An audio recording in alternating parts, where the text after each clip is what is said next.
Good afternoon, कैसे हैं आप सब?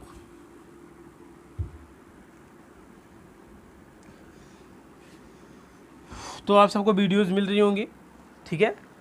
तो अगर हम बात करें सिंपल सा मैथ को आगे बढ़ाते हुए, सिंपल सा हमने मैथ में क्या पढ़ लिया था लास्ट टाइम, डेसिमल का। उसके बाद मैंने बताया था कि आपको क्या शुरू करना है, एलसीएम और एचसीएफ में पढ़ाने के बाद आपको फ्रैक्शन के जो बचे हुए पार्ट थे वो भी कंप्लीट करूँगा, ठीक है।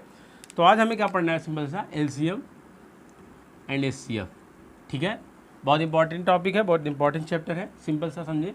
अगर मैं बात करूँ एलसीएम का फुल फॉर्म क्या होता है बच्चे, एलसीएम के फुल फॉर्म में ही बहुत सारी समस्याएं लोग समझ नहीं पाते हैं, ठीक है। लोवेस्ट कॉमन मल्टीपल, ठीक है। लोवेस्ट कॉमन मल्टीपल यानी क्या बोलेंगे इसको, सिंपल सा अपनी भाषा में क्या बोलते हैं, इसको बोलते हैं बच्चा लासा। क्या बोलते हैं? लासा। इसको क्या बोलते हैं? मास। क्या बोलते हैं? मास। तो ये लोवेस्ट कॉमन मल्टीपल का मतलब क्या है, लघुत्तम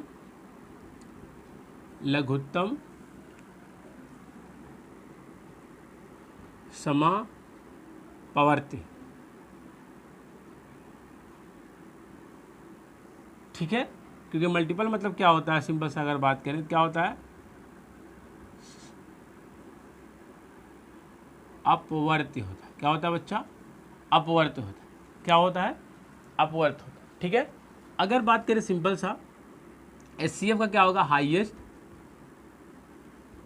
highest common factor, highest common factor, महत्तम समापवर्तक। चूंकि फैक्टर मतलब क्या होता है बच्चा, अपवर्तक। क्या होता है? अपवर्तक। तो नाम में बहुत कन्फ्यूजन, लोग लासा मासा क्या समझते हैं, लघुत्तम समापवर्त बोलते हैं, अब मात्रा समापवर्त। ये दोनों में वर्ड में बहुत अंतर है, यहाँ समापवर्त है, यहाँ समापवर्तक है, यानी यहाँ अपवर्त लिया जाता है, यहाँ पे अपवर्तक। ये दो टॉपिक हैं, ठीक है। ये क्या है? दो टॉपिक। तो जैसा कि मैं पढ़ा रहा हूँ आपको एलसीएम एचसीएफ, तो कम से कम नाम ही नहीं क्लियर होगा तो सब क्या प्रॉब्लम्स है। तो कम से कम अगर आप पढ़ रहे हैं तो पहले सब चीज़ अच्छे से समझें कि एलसीएम का मतलब क्या होता है, लघुत्तम समापवर्ती होता है, और एचसीएफ का क्या मतलब होता है बच्चा, महत्तम समापवर्तक होता है, ठीक है। यानी यहाँ पे दो वर्ड हमें दिक्कत कर रहे हैं, ठीक है। एक है बच्चा अपवर्त, इसको हम समझेंगे अभी, मल्टीपल, ठीक है। और एक क्या है बच्चा, अपवर्तक। अपवर्तक क्या बच्चा? अपवर्तक फैक्टर, ठीक है। ये दो चीज़ अभी हम समझेंगे, क्योंकि अगर नाम ने इसको पहले समझ लेंगे तो क्या हो जाएगा, ठीक है, और अच्छे से क्लियर हो जाए। अच्छा, ये जो एलसीएम एचसीएफ है, अगर हम बात करें फाइंड करने के,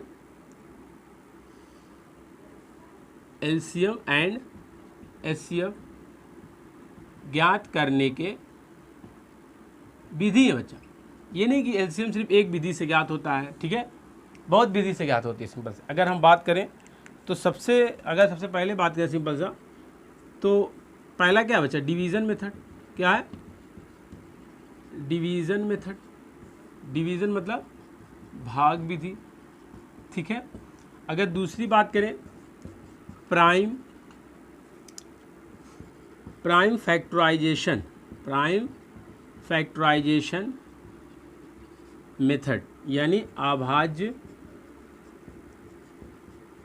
गुणनखंड विधि, अभाज्य गुणनखंड विधि। और अगर तीसरी बात करें सिंपल से क्या बच्चा, अपवर्त विधि। अपवर्त विधि से क्या निकलेगा, आप सबको देख के लग रहा होगा, क्योंकि अपवर्त किसके नाम में आता है, लासा के। तो सिंपल सा इससे क्या फाइंड आउट होता है, सिर्फ और सिर्फ लासा ज्ञात होता है। ऐसे ही चौथे की अगर बात करें, अपवर्तक विधि। अपवर्तक विधि से क्या सिंपल सा होता है बच्चा, मासा विधि, ठीक है। इससे क्या होता है, सिर्फ मासा और विधि। इससे क्या होता है, एलसीएम और एचसीएफ दोनों होता है, ठीक है।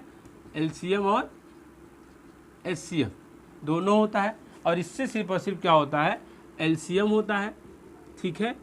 और इससे क्या होता है बच्चा, सिर्फ एचसीएफ होता है। ये चार मेथड हमें पढ़ने हैं, हमें चार मेथड। एक और है अगर बात करें एंशिएंट मेथड। एंशिएंट मेथड यानी प्राचीन विधि, ठीक है। इसको भी पढ़ लेंगे अगर इच्छा करेगी। इतने टाइप से हम क्या कर सकते हैं, एलसीएम को हम फाइंड आउट कर सकते हैं। सिंपली अगर बात करें तो सबसे पहली चीज़ हमने क्या जानी, एलसीएम के क्या क्या नाम है, एलसीएम मतलब इंग्लिश में क्या फुल फॉर्म होता है, हिंदी में क्या फुल फॉर्म होता है, इसमें जो टर्म है वो जी लघुत्तम समझाने की जरूरत है। लघुत्तम माने सबसे छोटा बच्चा, महत्तम माने सबसे बड़ा, ठीक है। लघुत्तम मतलब सबसे छोटा और महत्तम मतलब सबसे बड़ा। तो इसको कोई समझे, हाँ 2 वर्ड जो थे अपवर्त समझने की दिक्कत है और अपवर्तक। तो सबसे ईजी जो होता है बच्चा, सबसे जो ईजी होता है, ईजी सबसे क्या होता है, डिवीज़न मेथड, ठीक है। अब ये डिपेंड करता है कि आपको क्या इजी लगता है, सब इजी है। अगर मेरे अकॉर्डिंग क्या इजी है, मैं अगर इजी बताऊँ, जो हमें समझ में आ गया सिंपल सा वो आसान है, और जो हमें समझ में नहीं आया वो समझ लो क्या है, सबसे टफ है धरती का। यानी जो हमें समझ में आ जाता है वो हमें आसान लगता है, जो हमें नहीं समझ में आता सिंपल सा वो क्या हो जाता है बच्चा, टफ हो जाता है। तो अगर बात करें ईजी का, तो मैं पहले से बता रहा हूँ हर चीज़ इंपॉर्टेंट है मेरे लिए, और हर चीज़ ईजी है अगर हमें समझ में आ रहा है। नहीं समझ में आ रहा है तो 2+2 भी हमारे लिए क्या बहुत मुश्किल काम है। बात समझ में आ रही। तो हर एक चीज़ को समझना है, रटना नहीं है, ठीक है। एक भी मेथड को रटना नहीं है, चारों मेथड हम सीखेंगे, एक एक करके सीखेंगे। मैं अगर बताना चाहूँ कि आप डिवीज़न से पहले मैं क्या आपको प्राइम फैक्टराइजेशन बताऊँगा, सिंपल सा, ठीक है। तो इसके लिए भी प्राइम फैक्टराइजेशन की ज़रूरत पड़ेगी, इसके लिए प्राइम फैक्टराइजेशन। तो यानी एक टॉपिक हमें और पहले इन सबको सीखना पड़ेगा, prime factorization. Prime factorization simple से अगर बात करें यानी आभाज्य गुणनखंड, आभाज्य गुणन, यानी जब इतनी चीज़ हमें आ जाएगी तभी हम इन चारों मेथड को क्या कर पाएंगे बच्चा, सॉल्व कर पाएंगे। अगर ये तीनों चीज़ हमें आएंगी तभी हम इन चारों मेथड को क्या कर पाएंगे, सॉल्व कर लेंगे। और ये समझ लो कि टॉपिक है बच्चा, अपवर्त, अपवर्तक और प्राइम फैक्टराइजेशन क्या है, एक टॉपिक, ठीक है। तो ये बेसिक सा क्या था, आपका इंट्रोडक्शन था कि सिंपल सा एलसीएम क्या होता है, एचसीएफ क्या होता है, कितने मेथड्स हैं उसको फाइंड आउट करने के लिए क्या क्या, ठीक है, ज़रूरत पड़ेगी। तो चीज़ों को हम सबसे पहले आज एलसीएम एचसीएफ की ना जिक्र करते हुए सिंपल सा हम क्या बात कर लेते हैं, अपवर्त की, अपवर्तक की और आभाज्य गुणन की। इन तीनों चीज़ों को आज हम समझ लेते हैं, ठीक है। फिर उसके बाद एक वीडियोस हमारी क्या पड़ेगी, डिवीजन मेथड से एलसीएम एचसीएफ निकालेंगे, प्राइम फैक्टराइजेशन निकालेंगे, अपवर्त विधि और अपवर्तक विधि से एक वीडियोज रहेंगी सिंपल सा, और एंशिएंट से भी एक वीडियोज में आपको डाल दूंगा। यानी ये 4 टाइप्स के हैं क्या होंगे बच्चा, एलसीएम के मेथड। और मैं आपको वहीं पे ट्रिक भी समझा दूंगा, साथ में आपको बेसिक कॉन्सेप्ट भी सिखाऊंगा और ट्रिक भी सिखा दूँगा। तो ठीक है, हम लोग आज डिस्कस कर लेते हैं, ज़्यादा समय ना लेते हुए इन तीनों को डिस्कस करना है। मैं डायरेक्ट इन चीज़ों को डिस्कस करता, इससे बेहतर है कि मैंने इंट्रोडक्शन देके एलसीएम एचसीएफ का आपको समझा दिया कि हमें क्यों इन चीज़ों की ज़रूरत है पढ़ने की, ठीक है। ठीक है, स्क्रीनशॉट ले लीजिए।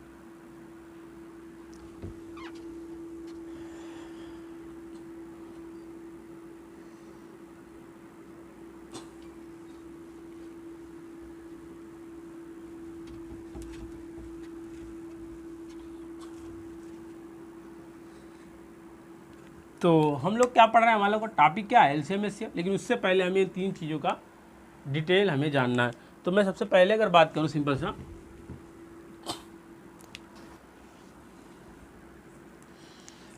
से अगर बात करूं मैं अपवर्त की बच्चों, अपवर्त का मतलब मल्टीपल। अपवर्त का एक और नाम है बच्चा, क्या है, गुणज। और अपनी भाषा में अगर बोलूं तो पहाड़ा, क्या बच्चा, पहाड़ा, ठीक है। सिंपल सी बात करिए, टेबल, ठीक है। तो जो सिंपल सा टेबल होता है किसी नंबर का, वही क्या होता है, अपवर्त होता है। यानी अगर मैं बात करूँ 2 का, तो 2 कितना हो जाएगा, सिंपल सा, यानी 2 का 2 1 जा 2, सिंपल सा 1 में मल्टीप्लाई करते हैं कितना आता है 2, फिर क्या करते हैं 2 2 जा 4, फिर क्या करते हैं 2 2 3 जा 6, यानी फाइनली कर क्या रहा है 2 2 1 जा 2, 2 2 जा 4, 2 3 जा 6, 2 4 जा 8, 2 5 जा 10, 2 6 जा 12, ठीक है। ये सारे क्या है बच्चा, अपवर्त। सिंपल से क्या बच्चा, अपवर्त। यानी किसी भी नंबर का अपवर्त क्या होता है, अगर मैं बात करूँ 2 का, सिंपल से कितना आ गया बच्चा, 2 4 6 8 10 12 डॉट डॉट, इतना सारा आ गया। इसी प्रकार से हम चाहें तो 10 का भी लिख सकते हैं, 10 1 जा 10, 20 30 40, ठीक है। क्या लग रहा है आपको, क्या लग रहा है, ये इंड होगा बच्चा, नहीं। यानी एक बात ये पता चली कि जो अपवर्त होता है सिंपल सा, वो क्या होता है, इंडेफिनिट होता है। मतलब क्या है, अनिश्चित होता है। यानी हमें क्या करना पड़ेगा, क्वेश्चन पूछना पड़ेगा, फॉर एग्जांपल कि 5 मल्टीपल ऑफ 6, 6 के 5 मल्टीपल्स हमें चाहिए। ये 5 लिखना पड़ेगा क्योंकि 6 के क्या इनफाइनाइट मल्टीपल्स हैं। तो 5 के लिए क्या करना है, सिंपल सा 6 1 जा 6, 6 2 जा 12, 6 3 जा 18, 6 4 जा 24, 6 5 जा 30 और 6 6 जा 36।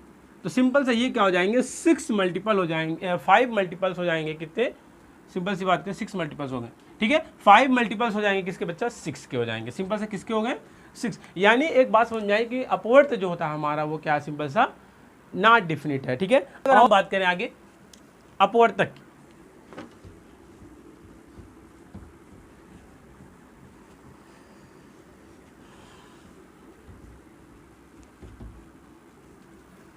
अगर हम बात करें सिंपल सा अपवर्तक, अपवर्तक का मतलब बच्चा फैक्टर। फैक्टर क्या मतलब क्या है, इसको क्या और ये क्या नाम देते हैं, गुणनखंड। गुणनखंड क्या नाम देते हैं बच्चा, गुणनखंड, ठीक है। यानी अगर बात करें गुणनखंड की बात करें, यानी किसी नंबर का अपवर्त क्या होगा बच्चा, मान लो 8 है, 8 का अपवर्त निकालना में, तो 8 किससे किससे कटेगा। यानी अगर हम लिख दें किस संख्या से कटेगा, सिंपल सी बात करें किस संख्या से कटेगा, तो वो क्या हो जाएगा, सिंपल सा अपवर्तक हो जाएगा। यानी 8 किससे किससे कटेगा, सबसे पहले 1 से तो कटेगा ही, यानी 1 और 8 से खुद तो कटना ही कटना कन्फर्म है। यानी 1 से और खुद अपने नंबर से कोई हर संख्या का करता ही करता, यानी ठीक है। अगर मैं 8 का पूछूँ तो 1 और 8 तो सिंपल सा क्या होगा, उसका फैक्टर्स होगा ही होगा। यानी 1 के बाद क्या 2 से कटेगा, 3 से नहीं कटेगा, 3 से नहीं कटेगा, 4 से कटेगा, 5 से नहीं कटेगा, 6 से नहीं कटेगा, 7 से नहीं कटेगा। यानी सिंपल सा ऐसे कितना आ गया, 1 2 4 8, 1 2 4 8, 1 से कटेगा, 2 से कटेगा, 4 से 8 कटेगा। यानी 8 के अगर फैक्टर अपवर्तक की बात, यानी फैक्टर कितने आ गए इसके बच्चा, 1 2 3 4, कितने फैक्टर हैं, 4 फैक्टर। कितने फैक्टर हैं, 4 फैक्टर। कितने फैक्टर हैं, 4 फैक्टर। यानी इसका मतलब ये क्या है, डेफिनिट है, क्या बच्चा, डेफिनिट है। यानी क्या है बच्चा, निश्चित, क्या है, निश्चित, ठीक है। सिंपल सी बात करें तो ये सिंपल सा एक वर्ड था। बाकी हम लोग जब एलसीएम पढ़ेंगे तो और डिटेल में इसका हम लोग स्टडी कर लेंगे। होप कि आपको अपवर्त और अपवर्तक में डिफरेंस समझ में आ गया होगा, ठीक है। ठीक, आगे बात करते हैं, जो तीसरा टॉपिक बात करना है, स्क्रीनशॉट ले लीजिए।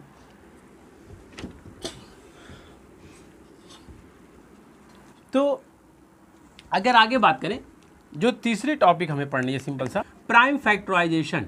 प्राइम फैक्टराइजेशन यानी अभाज्य गुणनखंड। तो सिंपल सी बात करें, अभाज्य गुणनखंड की अगर हम बात करें सिंपल सा, तो ये भी किसी नंबर का होता है, किसी नंबर का ही होता है। सिंपल सा किसी एक नंबर की बात हो रही है, ठीक है। यानी 18 का हो सकता है, 12 का हो सकता है, किसी का भी हो सकता है, ठीक है। पर एलसीएम और एचसीएफ जो होते हैं बच्चा, एलसीएम और एचसीएफ जब भी निकलेंगे तो दो नंबर, 2 या 2 से ज़्यादा नंबर्स के होंगे। यानी एलसीएम और एचसीएफ क्या होंगे बच्चा, 2 या 2 से ज़्यादा नंबर्स के हमेशा निकलते हैं। और प्राइम फैक्टराइजेशन क्या होता है, सिर्फ और सिर्फ एक नंबर का होता है। सिर्फ और सिर्फ क्या होता है बच्चा, एक नंबर। यानी अगर मैं बात करूँ सिंपल से 18 का ले लूँ, तो प्राइम फैक्टराइजेशन होता क्या है, अगर बात करें सिंपल सा कि सिंपली अगर बात करें सिंपल सा प्राइम फैक्टराइजेशन, डिवीजन करना है, भाग देना है। क्या करना है, भाग देना है। और भाग किससे देते हैं, सिंपली बच्चा प्राइम नंबर से। प्राइम फैक्टराइजेशन का मतलब क्या, प्राइम नंबर से भाग देते हैं। क्या करते हैं, अब प्राइम नंबर क्या है बच्चा, हमारे पास 2 है, 3 है, 5 है, 7 है, ये सब बात हो चुकी है, 11 है, 13 है, ठीक है। इस तरह के जितने भी नंबर है सिंपली वो क्या होंगे, प्राइम नंबर है।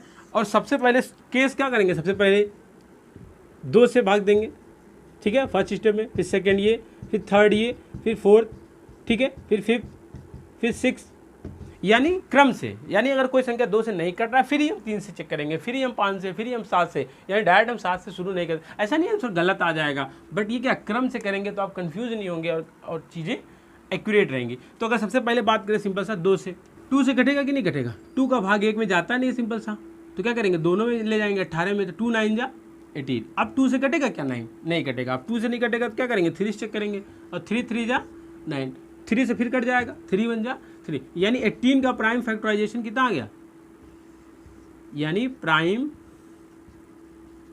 फैक्टराइजेशन ऑफ 18 कितना आ गया बच्चा 2 × 3 × 3, तो इसकी कितना आ गया प्राइम फैक्टराइजेशन 2 3 3, सिंपल सी बात।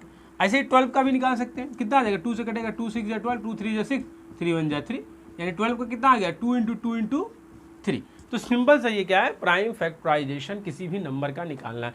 इसी चीज़ का यूज़ करे बिना हम एलसीएम एचसीएफ, अगर हमें ये आएगा ही नहीं तो हम एलसीएम एचसीएफ में क्या करेंगे बच्चा, फंस जाएंगे। क्या करेंगे, फंस जाएंगे। तो ये 3 टॉपिक जो थे ये बेसिक हमें एलसीएम एचसीएफ पढ़ने से पहले हमें पता होनी चाहिए। ठीक है, ठीक, समझ में आए होंगे तीनों टॉपिक। तो आज बेसिक क्या था, सिंपल सा इंट्रोडक्शन था एलसीएम एचसीएफ का, और उसमें हमने क्या क्या डिस्कस किया, 3 चीज़ डिस्कस की। और अगली बार जो हमारी वीडियो जाएंगे क्या आएंगे, डिवीजन मेथड से एलसीएम एंड एचसीएफ हम क्या करेंगे, फाइंड आउट करेंगे मैथ में। ठीक है, तो फिर मिलते हैं नेक्स्ट क्लास में। ठीक है, तब तक के लिए धन्यवाद।